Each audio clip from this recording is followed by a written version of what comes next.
Bună ziua, sunt Marian de la rvtravel.eu, iar astăzi vreau să vă prezint un camper din categoria Premium. Este vorba de un Carthago Tourer i145LE Superior.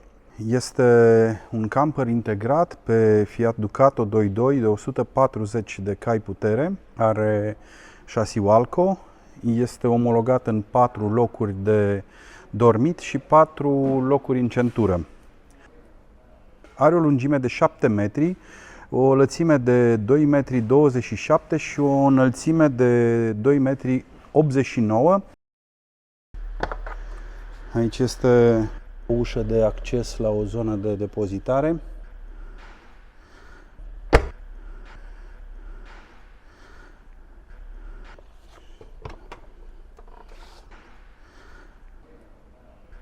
Un alt spațiu de depozitare.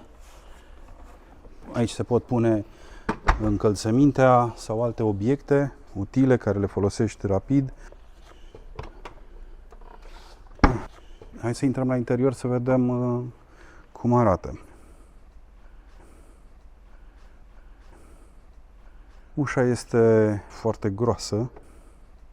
Are cele două închideri clasice. Cam toate autorulotele folosesc acum acest sistem. Două spații de depozitare. Eu îmi puneam multe lucruri aici la îndemână, de care aveam nevoie. Are rulou de intimitate.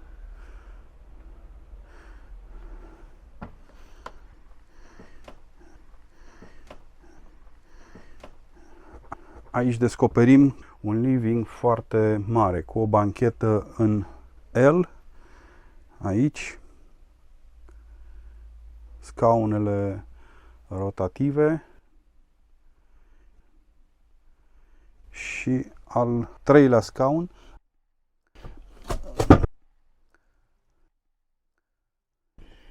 Găsim un alt spațiu de depozitare.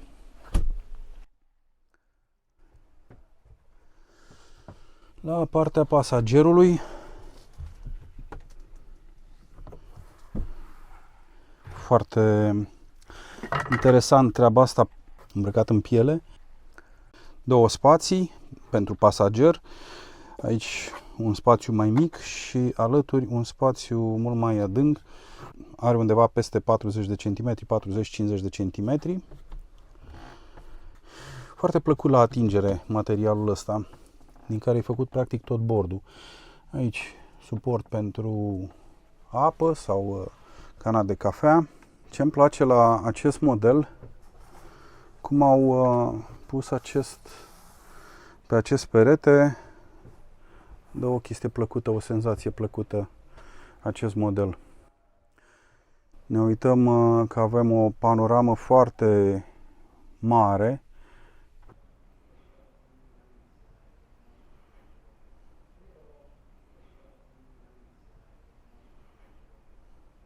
Avem o suprafață vitrată foarte mare. Putem admira peisajul în liniște și dacă mai ținem cont că în momentul în care se închide ușa, aici mai avem și geamul de la ușă. Deci suprafața vitrată este foarte mare.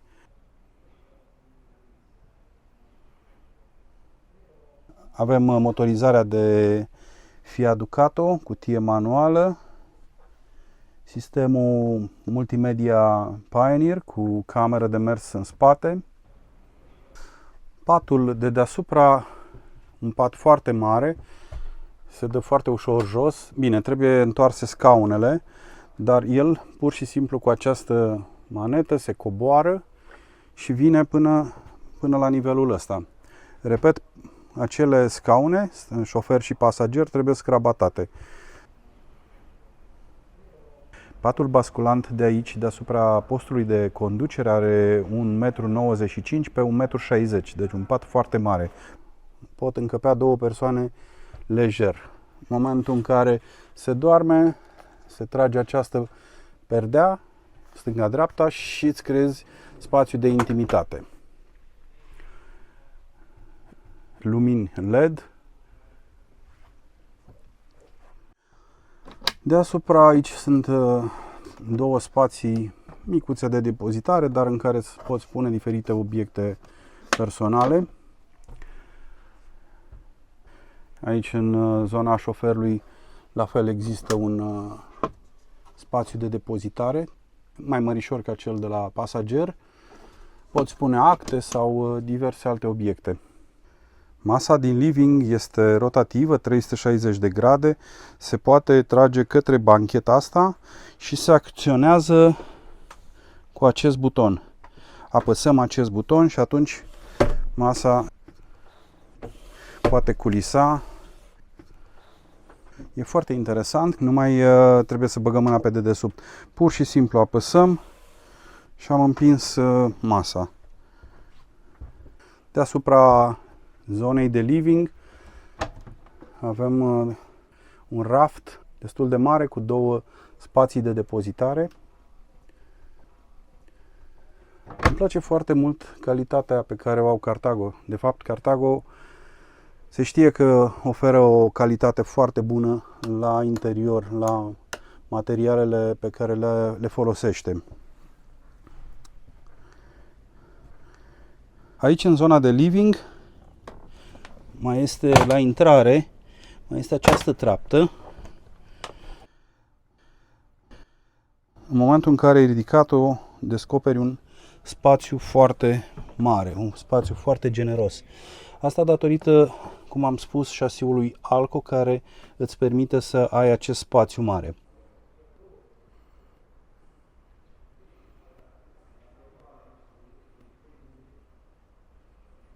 Sunt foarte utile aceste spații. Se închide foarte ușor. La fel, se deschide foarte ușor apăsând butonul. Sub bancheta din living descoperim un alt spațiu de depozitare pentru încălțăminte. Ai pus încălțăminte aici și ai închis frumos. Tot la intrare mai avem aici un spațiu mic în care putem pune încălțătorul sau alte obiecte care îți trebuie repede la îndemână. Aici sunt butoanele de lumină, mânerul de acces. Deasupra zonei de living avem o trapă Dometic.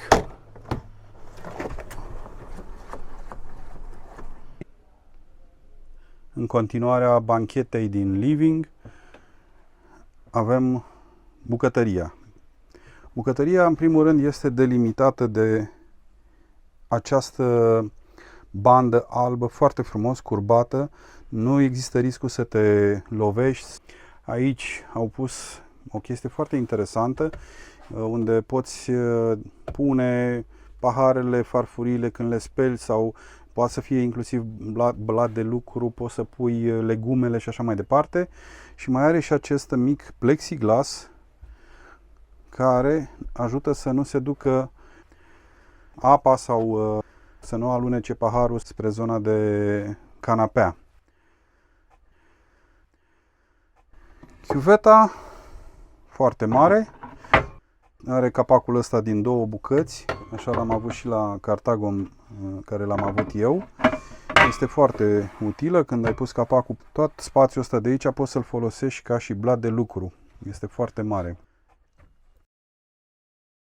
O chestie interesantă este treaba asta, că poți lua capacul și atunci l-ai pus aici și în momentul ăsta încă poți să mai pui alte, nu știu, pahare sau veselă, poți să pui aici în momentul în care speli și n-ai unde să le întinzi.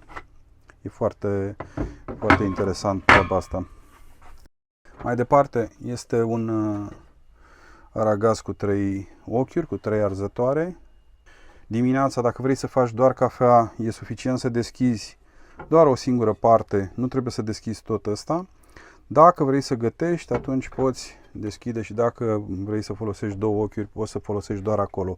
Și aici mai poți pune diferite alte obiecte folosite la bucătărie. Aici au pus un plexiglas care protejează peretele.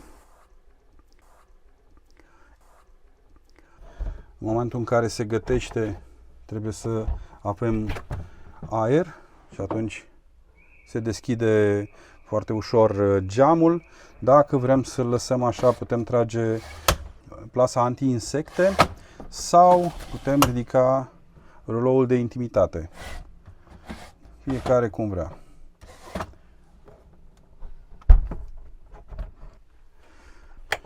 E butonul pentru lumini, o priză pentru 230.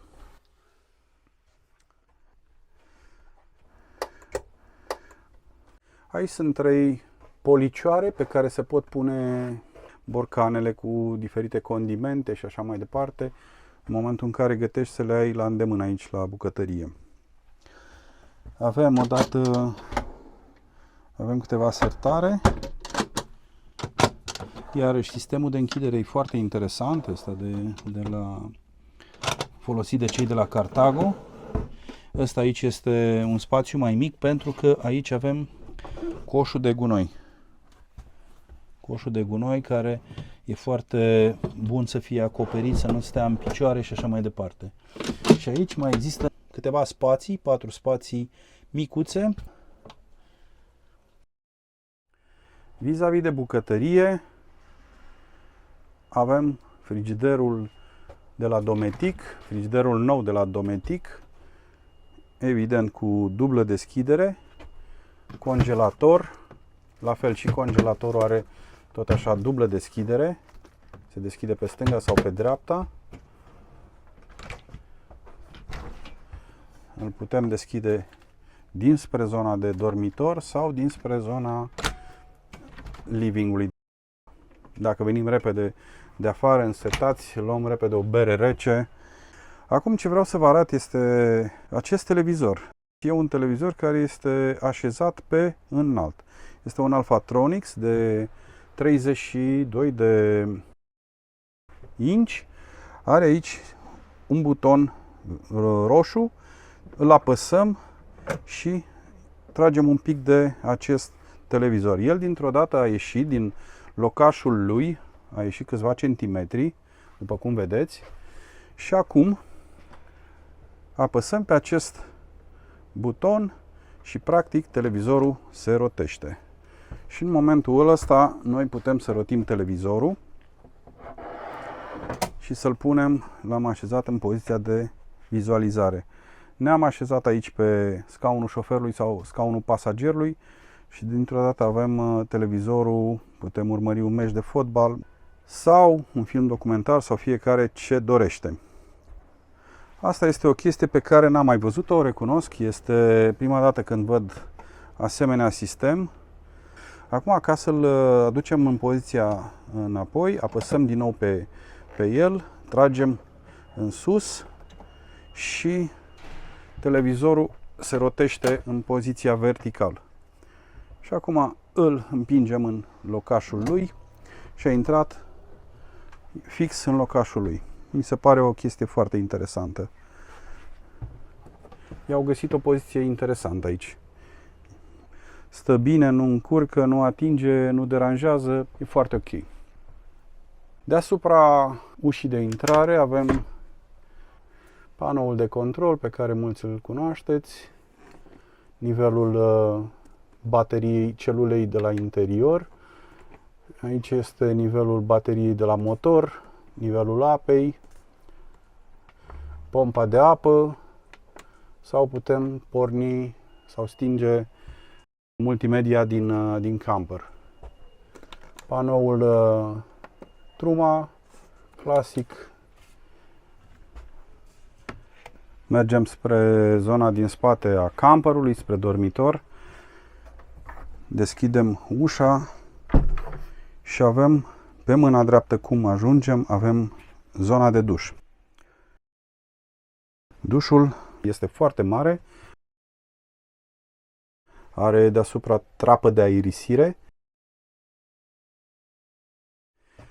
Aici se poate pune prosopul la uscat, are rulou de intimitate și plasă anti-insecte. Avem aici două spații unde se pot pune șamponul, sau alte obiecte folosite la duș. Două chingi țin aici ușa și a treia aici, la cealaltă ușă. Se trage odată ușa asta aici, iar aici se trage puțin în exterior și s-a închis ușa. Cabina de duș devine astfel o cabină de duș foarte confortabilă. Vis-a-vis de zona de duș, deschidem ușa, am separat zona de duș cu zona de baie de restul camperului. Putem chiar să încuiem această zonă. Astfel, toaleta se face foarte mare. Avem aici câteva rafturi, spații bine delimitate. Se pot pune foarte multe obiecte de uz personal. La fel și aici. Deci la baie sunt foarte multe zone de depozitare. Suport pentru periuțe de dinți, dispersor de lichid, chiuvetă foarte mare la baie, toaleta rotativă. Iar aici alt spațiu de depozitare, aici se pune rola de hârtie și se scoate pe această fantă, astfel că hârtia va ieși pe acolo. Aici sunt bazinele de apă gri și de apă curată.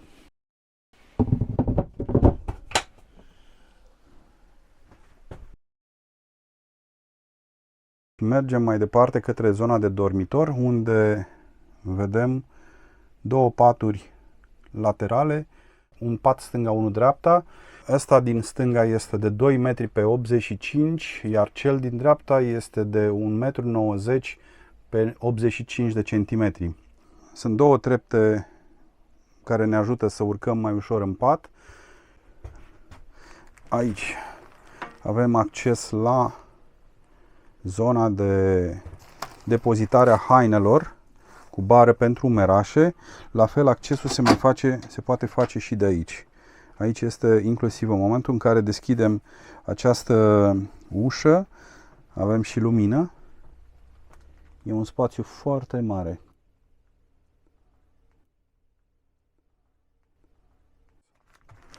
Se pot pune inclusiv rochii pe umerașe.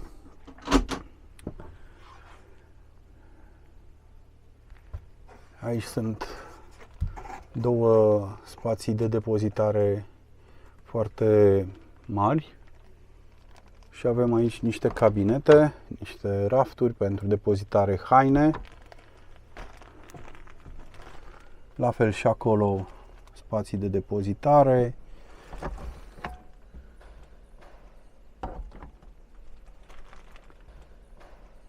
Îmi place foarte mult calitatea pe care o oferă cei de la Cartago. Clar, se vede diferență mare față de alte branduri.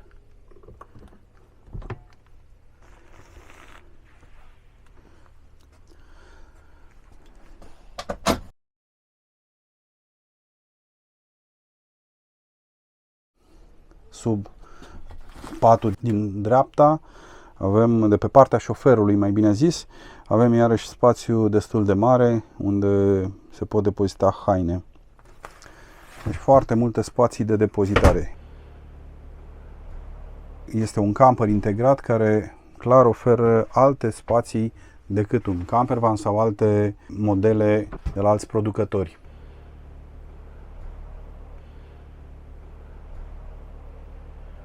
Mergem acum să vedem și garajul, care, după cum se vede, are o ușă foarte mare de acces,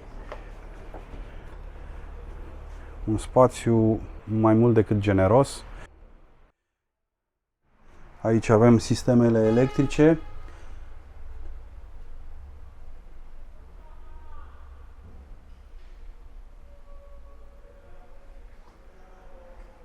Da, un garaj foarte, foarte mare. este o autolotă care eu zic că merită atenția multora dintre voi care își doresc un lucru de calitate. Într-adevăr, asta se poate spune că este din gama premium. Aceasta a fost o scurtă prezentare a autorlotei integrate Cartago Tourer i145 LE Superior.